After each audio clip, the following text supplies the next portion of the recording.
Coming up on Carolina News Now, gas prices reach a new high. Can how you drive really save you money? We put it to the test. Right now, our gas mileage is at 35.2 miles per gallon. Plus, it was just my small way of showing the support in any way possible for them. How Carolinians are helping Ukrainians. And one of the world's deadliest snakes bites a North Carolina man. This is going to be the worst gaboon bite that's ever survived. How a popular attraction in Myrtle Beach helped save his life.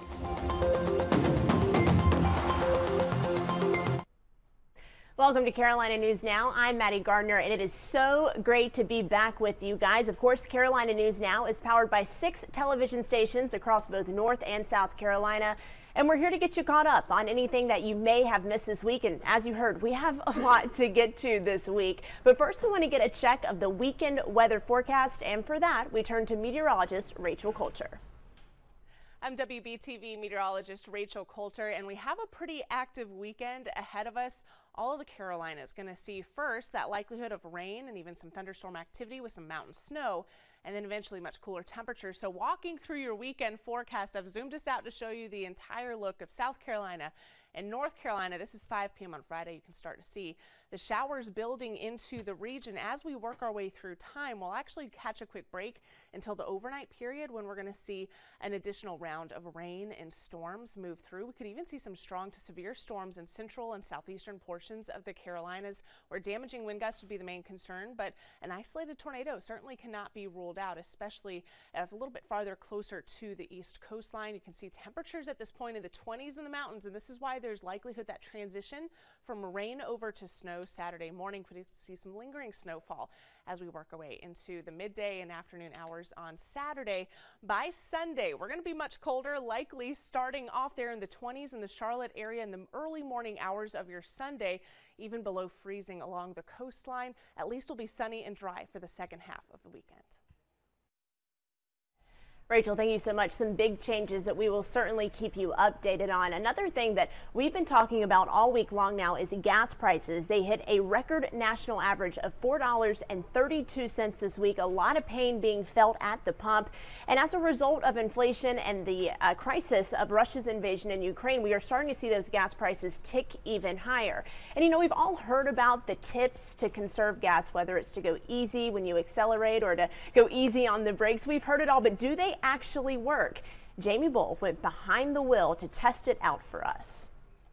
So let's put some of this to the test. How much does our driving style really save us? Important right now, right? With gas prices above $4 a gallon. So we're going to take 2 trips, roughly 20 miles each.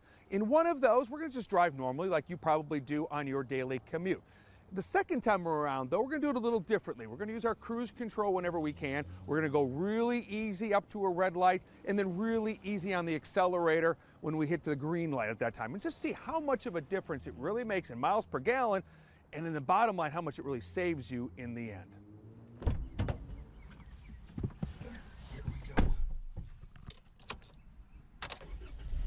Luckily, this car is going to make it real easy for us to figure all this out. It's got a nice display here that gives us the time we've been driving, the average speed, and also our gas mileage. Let's go. We're just driving like we would normally do, probably in most everyday traffic. Coming up to stoplights here, we're going to brake the car like we normally would and accelerate when it turns green. Not much traffic today, so that's obviously helping us out. All right, we have come to the end of our first lap around, driving what I would call normally around the city, just keeping up with traffic, etc. It took us about 35 minutes to make this trip around, and in the end, we finished at 29.5 miles per gallon. So let's go a second time around and see how we do this time, just being a little bit easier as we drive and see how big of a difference it makes. Even coasting down hills like this, there's no reason, obviously, to be on the gas. And just keeping your speed steady. Even as we accelerate, you'll notice the car kind of goes through its gears a lot slower, a lot smoother, if you're just easy on the gas. All right, so there we go. We just finished the second lap around. You'll notice here, if you look on the chart, the bar graph, 35 minutes, exact same amount of time it took us the first time to go around. This time, 35.3, so we improved by more than 5 miles per gallon by simply just taking it easy on the accelerator, staying on cruise control, and just going the speed limit. Yeah, so you compare the two there, 29 miles per gallon versus 35 miles per gallon. it might save you a couple pennies and some dollars actually there at the pump. So certainly something to keep in mind there. Something else we've been talking about a lot, supply chain issues. You know, we've been dealing with this for a couple of months now because of COVID-19. This all started during the pandemic, but now of course with what's happening in Ukraine, it's only getting worse. You probably haven't seen many items on store shelves in quite some time, but now the state port in Wilmington is trying to alleviate not just our problems in North Carolina, but that problem nationally. There have been some improvements made. They've been in the works for years, but the time that they were complete really couldn't come at a better time. Kendall McGee is going to report for us from the port city.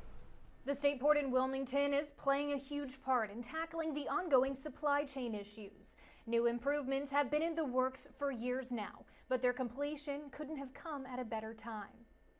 The path from ship to shelf has been anything but easy over the last 2 years. But far before delays and disruptions were making the headlines, NC Ports was laying the groundwork for millions of dollars worth of improvements. We're living in a time of turmoil, but I'm optimistic about our future. Governor Roy Cooper met with local leaders to see additions to the port Tuesday that have doubled Wilmington's shipping container capacity, meaning more goods can come into the port now. What perfect time. You know, we are experiencing 2 years of COVID and supply chain issues that we've seen. The Southgate Container Complex opened last month, providing new lanes for truckers and scanners that check them in and out faster than ever. The governor saw it all in action from a vantage point most people don't get to see, on top of one of their Neo-Panamax cranes towering 150 feet in the air. Going up on the crane, seeing the skill of the operators, seeing the fact that there are good paying jobs that are here. The benefits for Wilmington are easy to see, but it's not just about the port city. I want to make sure that our economy keeps moving, keeps growing, and that we can put more money in the pockets of everyday North Carolinians.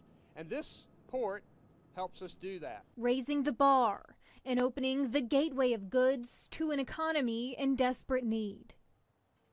The port already had the fastest turnaround times on the East Coast, and the new technology and the additional lanes will only serve to speed things up even more. For Carolina News Now, I'm Kendall McGee. Yeah, Kendall, thank you so much. So an underlying theme this week and really for the past 2 weeks has been Russia's invasion of Ukraine and how it's affected us here at home. But certainly you have to imagine just how much it's affected the lives and the livelihoods of people in Ukraine right now. A social media campaign is trying to help alleviate some of the financial burden on Ukrainians. And that social media campaign has made its way all the way to the Carolinas. Emily Zuowski has the story from Charleston. We've seen some ways Low Country residents have stepped up to show their support for Ukraine, and now some are sending help by booking stays. Carrie Hobbs saw on social media that people were using Airbnb to send money to Ukrainians.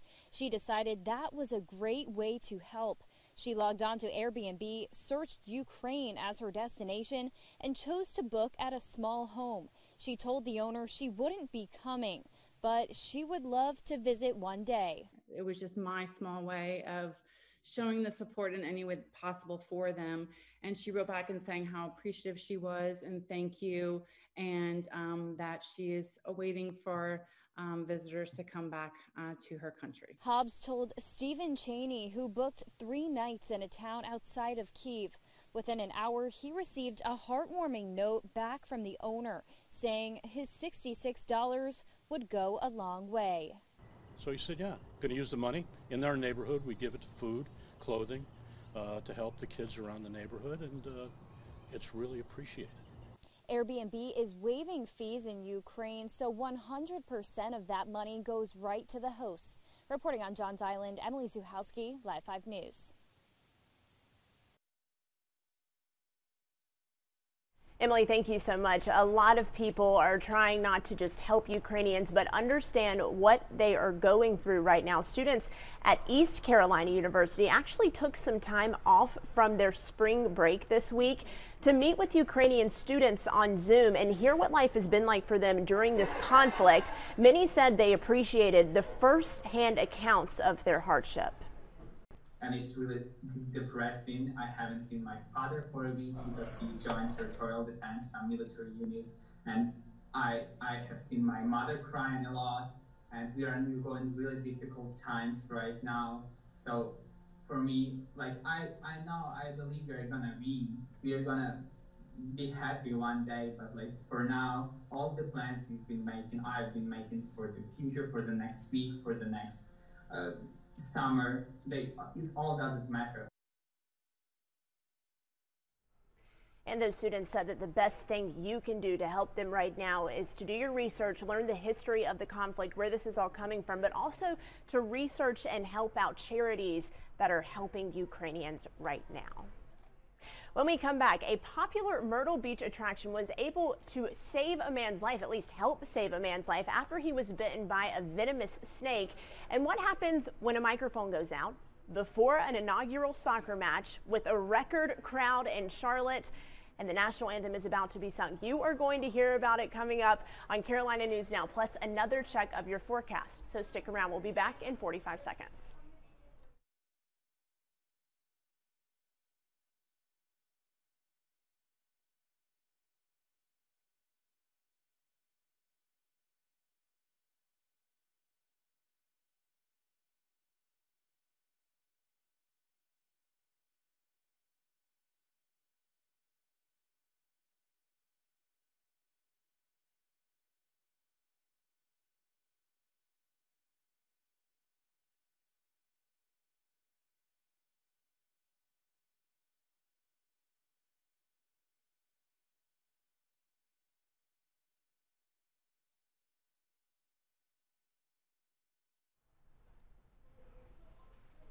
Welcome back to Carolina News Now. If you are just joining us, I'm Maddie Gardner. It is so great to be back with you here, and we are covering the latest and top and best stories from both North and South Carolina this week. We are powered by 6 television stations in both states. We are glad you are sticking with us, and I have to tell you, this next story is the craziest story that I have heard, not just this week, but in a very, very long time. A man in Wilmington was bitten by something called a gaboon viper. It is a very venomous snake, one of the most venomous in the world. So one of the men called to help, and it turns out a paramedic who came to help works part-time at a Myrtle Beach attraction. You may have heard of it, Alligator Adventure Animal Park. It is in North Myrtle Beach. It is a story you have to see, and Corinne McGrath takes it from here.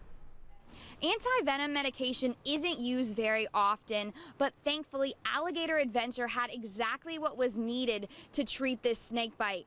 The animal park ended up using its entire stock of anti-venom to save this North Carolina man's life. We've dealt with exotic bites in the past, but nothing to this extent. A man in Wilmington was bit by a gaboon viper and in critical condition. They needed some advice from people who have experience in taking care of exotic snake bites. The treatment to save this young man's life included giving him 44 vials of anti-venom medication over the course of a week.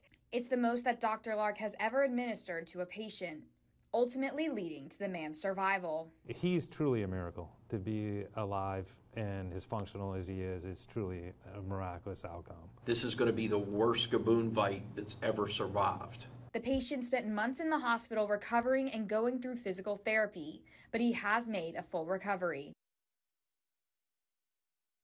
And the paramedic you heard from there says that he spoke to the man's mother this week, and she told him that he was back at work working 2 different jobs. So certainly that quick thinking and that part-time job at Alligator Adventure saved his life. A crazy story here for you. Well, we were talking about soccer in the Carolinas just last week on Carolina News Now, getting ready for Charlotte FC's home opening match in Bank of America Stadium in Charlotte. And I have to tell you, it was an electric energy there. You could just feel the excitement in Uptown in both North and South Carolina, really. And we know that it was played in front of a record crowd, but it's the impact that it's having in the community that caught Nikki Hauser's attention this week. Let's listen to her story now. Muy bien, Dylan. Muy bien. For many of these kids, soccer is more than just a game. Ever since my dad taught me how to play, I've just been in love with the game. We, the Latino community, football It's one of the most important things in our life. It's like a religion to us. Thanks to the Creative Players Foundation, a group that educates underprivileged youth through sports in Charlotte, Pasa la pelota, pasa la pelota. the kids practice every week. Muy bien, Diana. So when Charlotte FC, through a partnership with the organization, invited each kid and their families to the inaugural game for free. I really love soccer, and like I'm really grateful that they invited me and everything. Yeah, it was the best thing of my life. It was amazing. In my opinion, it changed their lives. And you can tell today they came pumped up, wanted to play soccer even more than before. Aspiring soccer stars Jefferson and Mauricio got a chance to see professional players just like them. There was a lot of people from my culture. Having the local club, that many Latino players on the field, it relates to and hits home for a lot of these kids. Vamos! Vamos! Nearly half the players on Charlotte's football club are from a Spanish-speaking country. It makes me feel good because, like, I could be there one day because, you know, how they're also Hispanic and I'm Hispanic. I feel like I could have a chance on that. In the last week, Charlotte FC has become an inspiration. Good job. In a way that means so much more than just a game. So our kids can look up to players as professionals, but also as Latino players that came from somewhere in Latin America, and right now they're playing on the MLS. So it's a great synergy, it's a great connection between the club and the community. Bien, América, buena defensa, muy bien, dale, sigan, sigan, sigan. Vamos, vamos, vamos, vamos. Such a heartwarming story from our Nikki Hauser. You just love to see those kids out on the pitch kicking the soccer ball. So great. Well, did I mention the record crowd that was at Charlotte FC's home opener match? I'm talking nearly 75,000 people in Bank of America Stadium, setting that MLS record. But it's something that happened before the game, during the national anthem, that has now gone viral on social media. Maybe you caught a glimpse of it this week. Maybe you didn't. The singer's mic, the audio dropped out right when she started belching out the lyrics to the national anthem. But don't worry, 75,000 people backed her up, and I spoke to the recording artist this week to hear what she had to say about the now viral moment.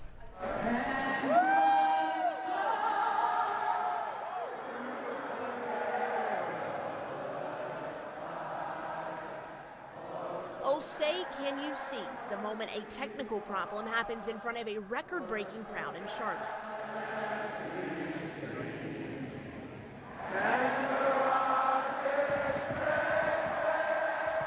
74,479 voices in unison, singing the national anthem. Recording artist Michelle Brooks Thompson was the woman at the mic. She's performed the anthem countless times, but this was a first. And I thought, wow, man, there's a lot of patriotic fans here. Brooks Thompson did not know her audio had dropped out until after her performance. Now millions of people have seen clips of the pregame anthem and the stadium coming together to sing backup. I can't even get upset about it. I mean, it was just, even when I was singing and I could hear the crowd in my in-ears, I just thought, wow, this is really magical. Like 75,000 people are singing the national anthem together. And, you know, when there's been so much controversy about the national anthem and you have a moment like that for such a historic game, I mean, that was phenomenal.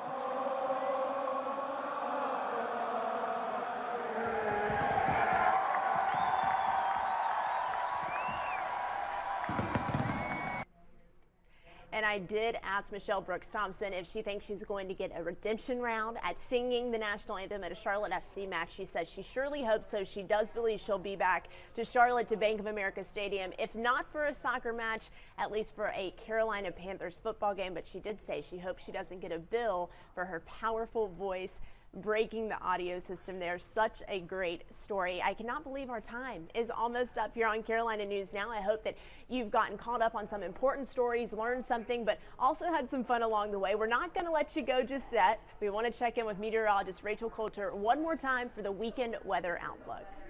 I'm WBTV meteorologist Rachel Coulter, and we have a cold front that's going to be changing things up across the Carolinas as we continue on into the weekend. So you can see that cold front here. It's going to bring the likelihood of rain and thunderstorms, especially for our central and eastern Piedmont region, out towards the Sandhills and the coastal region. In the mountains, that's where we're expecting that transition over to some snow before much colder temperatures and really windy conditions move in as well. So it's going to be a blustery but dry weekend to wrap up, but starting off a little active, and we do have that severe threat Friday night into Saturday morning. The marginal risk includes Charlotte, Greenville, Raleigh, down towards Fayetteville, Wilmington, Myrtle Beach, Columbia in that slight risk.